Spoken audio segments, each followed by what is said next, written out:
जी, अस्सलाम वालेकुम दोस्तों। आज की वीडियो में बात करेंगे हसन नसरुल्लाह के बारे में, जिन्होंने मशरिक़ वस्ता की सियासत में अहम किरदार अदा किया और इसके अलावा वो हिज़्बुल्लाह के साबक़ा सेक्रेटरी जनरल थे।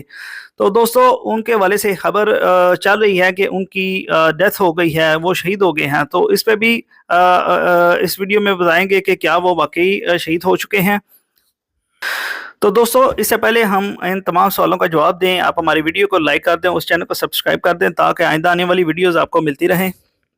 जी तो दोस्तों वीडियो का आगाज़ करते हैं। हसन नसरुल्लाह 1960 में बैरूत लेबनान में पैदा हुए। उन्होंने अपनी इब्तदाई तालीम मकामी मदारस में हासिल की और बाद में बाद अज़ां शिया मजहबी तालीम के लिए लेबनान, इराक और ईरान के मदारस में तालीम हासिल की और इनकी मजहबी तालीम ने इनकी ज़िंदगी पर गहरा असर डाला। तो दोस्तों तालीम के बाद हसन नसरुल्लाह ने अपना सियासी सफ़र का आगाज़ अमल मूवमेंट से किया, जहां उन्होंने अब्बास मौसवी की क़यादत में तंजीम और कायदाना सलाहियतों को निखारा। 1992 में अब्बासी मौसवी के शहीद होने के बाद हसन नसरुल्लाह हिज़्बुल्लाह के सेक्रेटरी जनरल मुंतखब हुए। तो दोस्तों हसन नसरुल्लाह की वजह से इसराइल को काफ़ी मज़ामत का सामना करना पड़ा। 2000 में इनकी हिकमत अमली ने जनूबी लेबनान से इसराइली फ़ौज के इन्हलाक को मुमकिन बनाया, जिससे न सिर्फ लेबनान बल्कि पूरे अरब दुनिया में इनकी मकबूलियत में इजाफा हुआ।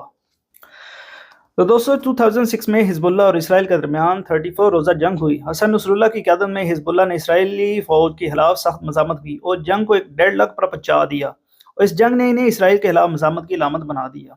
इसके अलावा दोस्तों 2004 में इन्होंने इसराइल के साथ एक अहम कैदियों के तबादले का मुआहदा किया, जिसमें सैकड़ों लबनानी फ़लस्तीनी कैदियों की रिहाई मुमकिन हुई। इस कामयाबी को अरब दुनिया में एक बड़ी फतह के तौर पर देखा गया है। तो दोस्तों आप बात कर लेते हैं कि इंतकाल की खबर के ऊपर। ये खबर इसराइल की तरफ से आना शुरू हो गई थी कि इनकी शहादत हो गई है, लेकिन इस बात की तस्दीक हिज़्बुल्लाह की तरफ से नहीं की जा रही थी।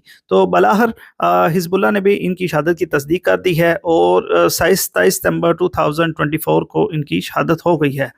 तो दोस्तों इनकी शहादत मशरिक़ वस्ता की सियासत में एक अहम नया मोड़ पैदा कर दिया है और खित्ते के मुस्तक़बिल पर गहरे असरात मुरतब कर सकती है। तो दोस्तों ये थी हमारी आज की वीडियो। इंशाल्लाह मिलते हैं आपको नेक्स्ट वीडियो में नई अपडेट के साथ। हमारी वीडियो को लाइक कर दीजिएगा और हमारे चैनल को सब्सक्राइब कर दीजिएगा ताकि हमारी वीडियोज़ आपको मिलती रहें।